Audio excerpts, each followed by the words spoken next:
Okay, well, welcome back to another episode of our presidential tiering. We left off with Teddy Roosevelt, who left us in a good note with an A, and now we're going to do probably three more today. And we'll be looking at Taft, Wilson, and Harding. And well, it's a good thing. I'll just say it. It's a good thing that we left with a good note on Mr. Roosevelt. So let's go ahead and let's look at William Howard Taft. He is our largest president in the sense that he's a really big guy, but no, he did not get stuck in a bathroom.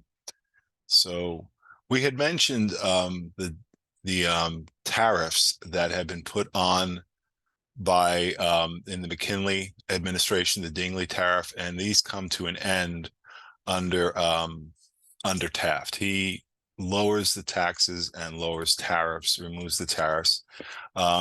He is kind of Roosevelt light, and no pun intended, because he is a big guy. One interesting thing about him is when he leaves the presidency, he is not reelected, and partly it's because Roosevelt runs as a third-party candidate, which siphons vote from him, and we get Woodrow Wilson as president in 1912. He becomes a Supreme Court justice, which some people say might have been something that he was better suited to. He basically has a cash value, dollar diplomacy as a foreign policy. He's looking at how is it impacting the economy. America does now have an international presence. We are involved in, under McKinley, getting the Philippines, which results in the Philippines War, which is really one of the bleak spots of American, but we are established in the Philippines. We have this presence in China. We have a real grip on with the Monroe Doctrine, and also, so in the Western Hemisphere, we are obviously the dominant player, and we are rising. We're in the big boy club right now, but we're still so far away from the rest of the world. You know, we at Atlantic Ocean and Pacific Ocean, those were really big barriers back then. They still are today. He doesn't really like the job, it seems. And it seems like he gets the job he really wanted as a Supreme Court justice later on, but we're not going to judge him by that. He continues Roosevelt's policy again. He's not as progressive and he's not as convincing, and he does not get reelected, probably because Roosevelt decided he wanted the job back. Roosevelt had taken over after McKinley, been reelected, and could have served a quasi third term.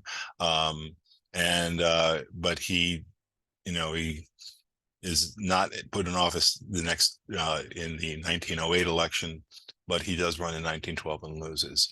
He's not as strong as Teddy Roosevelt on trust busting. He's not as progressive as him. He kind of takes things back a little bit. He's not a bad president, but he's really not a particularly strong one. I'm just going to go ahead and give him a C. Some people might give him a little bit higher, but there's nothing special about him that is really just amazing.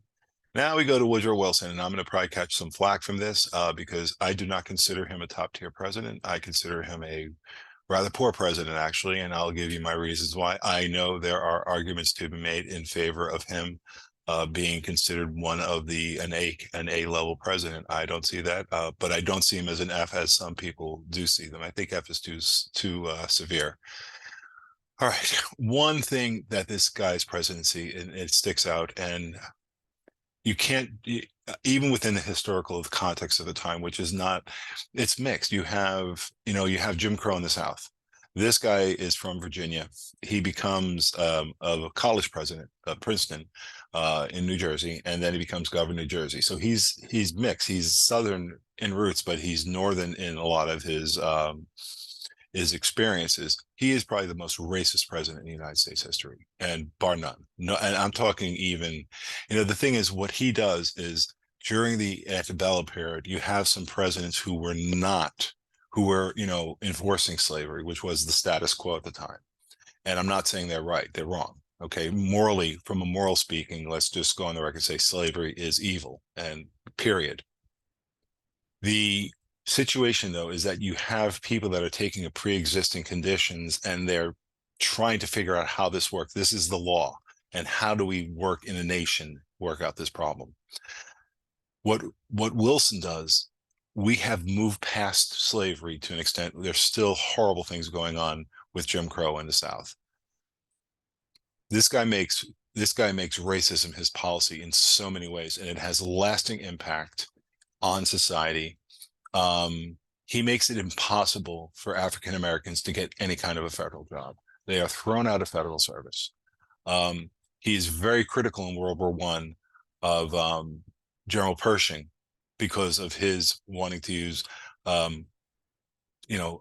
African Americans as soldiers, and General Pershing gets kind of a derisive nickname, and it comes from the top in a sense, because of General Pershing's basic, acceptance and wanting to utilize African American troops in World War I. This guy is the most educated person, but he shows some real, and he's a history guy, which kind of annoys me the way he acts.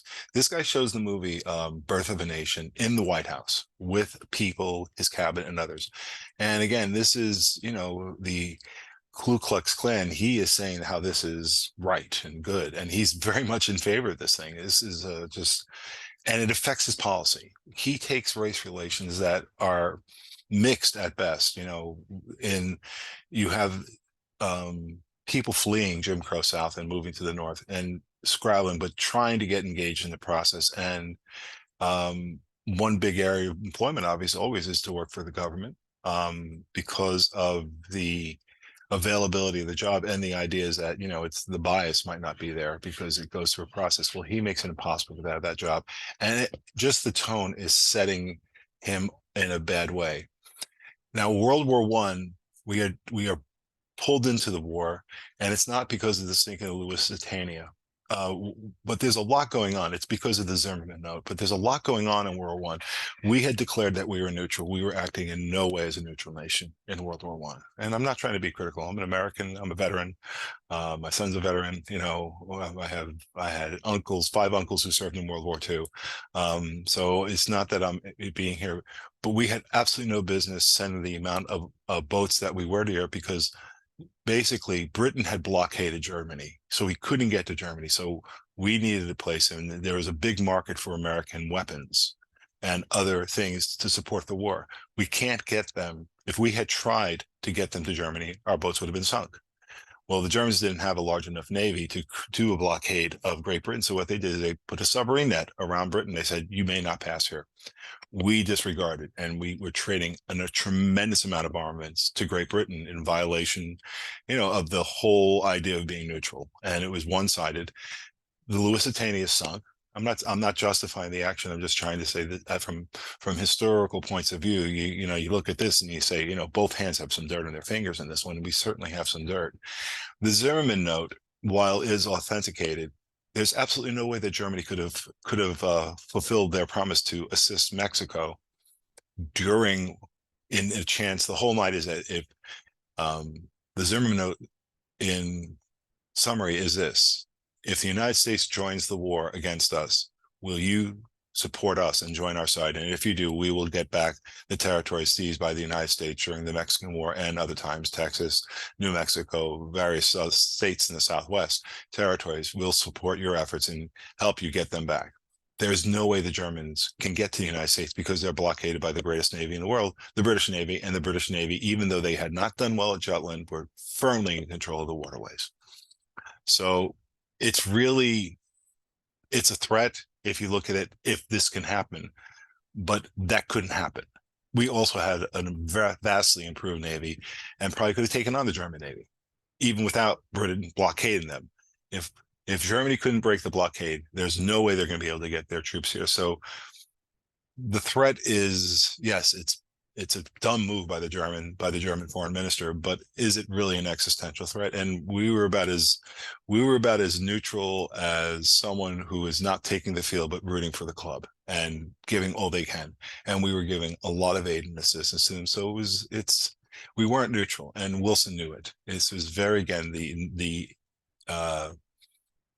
the interests of the military hardware people who, and a lot of aspects of American interest, they had understandably switched to making weaponry because there is a world war going on, and we had to kind of be prepared, although we really weren't. It took us about a year to get into the war, but Americans do make a big deal in ending World War I, because I don't think the French and since the Russians were out, I don't think if Americans play a huge role, and we actually lose in 10 months of actual combat about 350,000 casualties, which is a very high amount. Let's go on to him, though. The 14 points are very good. I mean, they're idealistic. They work. He can't sell it. He can't sell it to the nation. The other thing that he does is he passes the Espionage and Sedition Act, which are among the most egregious violations of the Constitution. And this is like going back to the Alien Sedition Act of Adams. This is really bad legislation, and you can make an argument it's mirrored in some ways by the Patriot Act. Many people would make that argument. This is a horrible act. But World War I, it's not nearly as cut and dry as America's role in this war. Before the war, basically, corporate interests are allowed to push us and put us, the nation, in a position that the nation is being, threatened, and we do sustain civilian casualties because of the corporate interests of the military companies. And the president allowed this to go on. He makes the income tax permanent, understandably. We needed money from the war, but the income tax, and I'm not any centralized state has a right to tax its citizens. You get the benefits of the nation, and you will be taxed. Under immense pressure, he does give a nod to women's suffrage. It's rumored that his wife signs the Suffrage Act, that he was so disabled, and he's very, very limited. One of the arguments that people make that he can't really sell the 14 points, because he was really good. If he got you one-on-one, he could put you in a corner and you would go into him, give in to what he wanted. He couldn't sell it to the American Congress. We do not ratify the Treaty of Versailles. We do not go into the League of Nations. These are the bright lights of his thing. Some people say he was definitely sick, and some people he was sick from Spanish flu, which is obviously a COVID, and that was hurting his reasoning process and his speaking process. And we all know that one of the long-term effects of COVID is that diminishing of speaking skills. That still doesn't take down just the racism involved in his administration, the birth of a nation viewing, the Espionage and Sedition Act. I believe tacitly not keeping us neutral in this war, which we did not need to be engaged in. It makes us a superpower. But again, the process is, it's on its face, it's very suspicious. And Wilson, it might take some heat for this, but then again, not many watch this. I'm giving him a D. I could give him a C maybe because it's an evening, but I really just don't like so intensely some of the things he did. And the fact that his best idea, the League of Nations and modifying the Treaty of Versailles, his 14 points, he couldn't sell it. He couldn't sell it. And that's a problem. And I'm leaving the income tax off because I'm not no one likes paying taxes, obviously, but if you want to have the benefit of a centralized state, you got to cough up the change. Okay, so that's Wilson, and we're going to go to another one, and this one also is not going to be on the A list, and this is President Scandal. This guy is he has the Teapot Dome scandal, but it is after office. This guy, prohibition is signed. Well, he has alcohol served quite often. It doesn't look bad because the law is basically you can't have production and sale of alcohol and then it being consumed. And who knows if it was there, but it doesn't really set a very good model. This guy starts really putting tariffs in. There's a real letdown in the economy when the war industry changes and tries to go back to a civilian economy, and the tariffs don't really help it very much. He also enacts the Emergency Quota Act, which again has a long effect and is restricting immigration into the United States. These are a lot of protectionist things. So he's trying to, maybe he's reacting to that involvement in World War I and trying to pull back and become more protectionist, isolationist. Obviously, the country, by rejecting the Treaty of Versailles through the Congress and the League of Nations and the 14 points, is saying we don't want to get involved, and we're having that little bit of isolationism come. One thing that is big is the Washington Navy Conference. And again, I've mentioned a few times how important the Navy is. This has profoundly positive effects on the United States Navy. I'm going to give him a big positive for what's an act that a lot of people are not very familiar with, and I think it's one of the better things he does, and actually one of the better acts that are made by the Congress. It's the Shepard-Towner Act. This is a bipartisan legislation by Congress, and there was during the census that had been done, it was found out that basically about 15 to 20% of children, newborns, and mothers were dying within a year of birth. This is horrible. This is a horrible thing. And if you looked at is mostly in rural areas and poor areas, and you're looking at a huge swath of the population dying because of having a child or the child dying. And basically the Shepard-Tower Act, it puts maternal centers all throughout the nation, mostly in rural areas, that women can get the care they need, and children, these newborns, can get the care they need. This is again another example of utilitarianism being used to positively affect the people. This is going to save a lot of people, and in case of this project, this is going to save Mr. Harding from getting an F or D, and we can't quite give him a C, but we're going to go D plus. So we've suddenly gotten a rush of not so great presidents after having some pretty solid presidents between Cleveland and Taft was pretty decent, and Roosevelt was very strong. So we had a couple Ds, 2 Ds in a row. Let's keep going. And Calvin Coolidge, and Coolidge is keep cool with Coolidge is basically the frame of the day. And this guy is like now a breath of fresh air. Okay, so we have the bombastic, and he's bombastic, but I like him.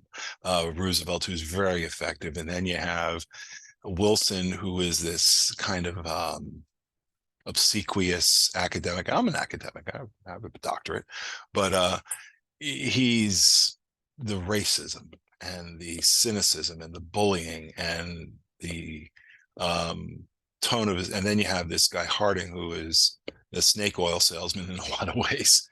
And then you have Coolidge, who just doesn't talk much. He's really, they called him Quiet Cal. Keep cool with Coolidge. And he was a very popular president. And he really is he is the cure for the Rooseveltian president of being the bully pulpit. He doesn't want to have a bully puppet. He says, the role of the presidency is to act more like a manager and making sure that the country is functioning well. And he uses power very effectively. And he's a totally different fit than Roosevelt and Wilson in particular. He's quiet. As a matter of fact, it is a legend, and I didn't take time to verify it, that a woman, I think it was a female reporter, came to him and said, Mr. President, I made a bet that I can get you to say more than 2 words if I ask you a question. And he looks at her and says, you lose. So that's Calvin Coolidge. He sees the president more as a manager, and to make sure the things are working, that Congress Congress proposes legislation. His job is to look at the legislation, look at the agencies that have been coming in place, and making sure that the system is running smoothly, kind of like a manager. He is a non-interventionist. He does not want to get the United States involved into the problems of Europe after World War I. So he's continuing that non-interventionist idea. He is very much against corporate welfare. He's saying, government should not be involved into basically funding everything, this corporatist type economy or crony capitalism type economy. So he's saying, if you make a business and you're going to get the rewards of being a corporation, you're taking the risk. So he doesn't really want to do that type of bailing out. He is a breath of fresh air in that he starts celebrating the suffrage gained by women and saying that the right to vote is just the beginning type stuff. He's very much in favor of equalizing half of the population, which is important.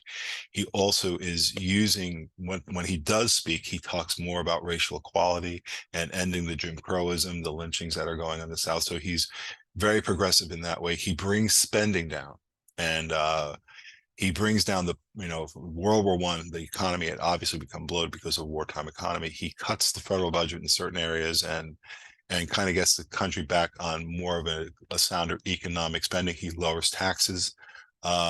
And he also passes the Air Commerce Act, which is, you think about today, some of the things, and he set the tone for really developing that there was fair practices in the air as aircraft are now becoming a big deal. And I did mention the you lose comment. So this guy's a very effective president, but in a really understated way, which is absolutely perfect for him and his personality. Some rate him as an A. I don't think that things he does, because he's more of a hands-off manager, which is very effective. It's a very different style, something that I don't think I've ever experienced in my lifetime. I'm going to give him a B. He's a solid B. I could, he's kind of close to an A minus, but I think a B plus is a better grade for him. He's a solid president. Does a really good job. One thing I like about this guy, he says, I'm running for one term. I'm one and done. He wants that transition of power. I think it's very democratic, honestly. If you get the same person, you can have that idea that, you need a democracy, I think, needs new voices. And I'm not saying it should be limited to one, but I kind of like these guys that come in for one. They want to run the country. They want to make it better, move it forward. And they say, I'm going to step behind. I think the idea of stepping away from that kind of power shows a great trait. One, I'm not going to judge Roosevelt's personality, but his idea of he had pretty much 2 full terms taking over, and he wants that term, and it's about him. And the result of that is that we get Wilson. So, and I'm not saying that Roosevelt would have been any different. I don't know how he would have been in World War I. We don't know. We'd be guessing. Let's go to the next guy, Herbert Hoover. And this guy is, I do not blame the Great Depression on him. The Great Depression was caused by a lot of factors, by a lot of unregulated trade, speculation going on. But I do blame him for what he did. I think it's fair game to say some of the things he did. He made a bad situation, didn't make it better, and made it worse. So he doesn't act appropriately for the Great Depression, and he acts actually really bad. He has a kind of a retaliatory reaction in the Smoot-Hawley tariff, which is, tariffs, again, you have to be really careful with them. And you have a situation that people are suffering because there's a lack of money going on. The Great Depression is not really with inflation. It's actually about deflation. There's just no money going around. The banks have closed. The funnel has dried, and there's just not a lot of cash going around. And a tariff makes things more expensive, especially day-to-day items that many people need, and it always unduly affects those who are at the least. When you have situations that affect the economy, or even if they affect environmental factors, any kind of change that happens that's negative, it always affects those who are least positioned, in the worst position to receive them. And this hurts the people who are already suffering under the Great Depression much more than it hurts those who are not suffering. And obviously, the amount that you suffer in unsure times is based on economics, and your social standing based on the economic factor of it. So the Smoot-Hawley tariff is really bad law at most times, and really bad law during a Great Depression, by raising prices and also having a ripple effect and making the Great Depression, because it's already spreading. It starts in America, it's already spreading to Europe, and it makes the situation in Europe much worse because any kind of trade and commerce, a chance to get income and to generate some type of economy, is really, really hit badly by this tariff. The Revenue Acts, then he raised taxes during the Great Depression. The bonus army is suffering really badly. He unleashes federal troops on the bonus seekers who had arguably good reasons for their right. These are veterans of World War I who are protesting, and he reacts very strong to them. Every move he made, bad, and not much good. The thing is, this guy had been Secretary of the Treasury. You would think he would have been better, but he wasn't that good, and we have an F. So Hoover is an F, okay? We're going to go with, I think, a string of really important and effective presidents when we talk about Roosevelt through Eisenhower, and even extending it, I think, through the 60s with some of the presidents that we have. So this has been long enough. And we're going to 3 major league important presidents who are profoundly important to this nation, especially because of the Great Depression and World War II, and then the beginnings of the Cold War era, which are really dangerous times for the world and an existential threat to the entire planet with the beginning of the Cold War. So we'll be looking at those three next week. We could probably spend 3 hours on it, but we won't. And I like how we're doing this. We're doing 3 or 4 presidents most times, and we'll probably, I don't know if we're going to get to 3 because Roosevelt and Truman are really important to, and they have profound effect upon our nation today. And Eisenhower is equally as important as those 3, and I want to give them their due. So we'll proceed with this another time. So thank you for coming. If you like what you're seeing, I try to make some of these casts. I'll be adding quite a few other casts that I've made on by just looking at history around the world in the modern era, world history in the modern era. I'll be making another playlist for that. And subscribe and stop by. Have a great day.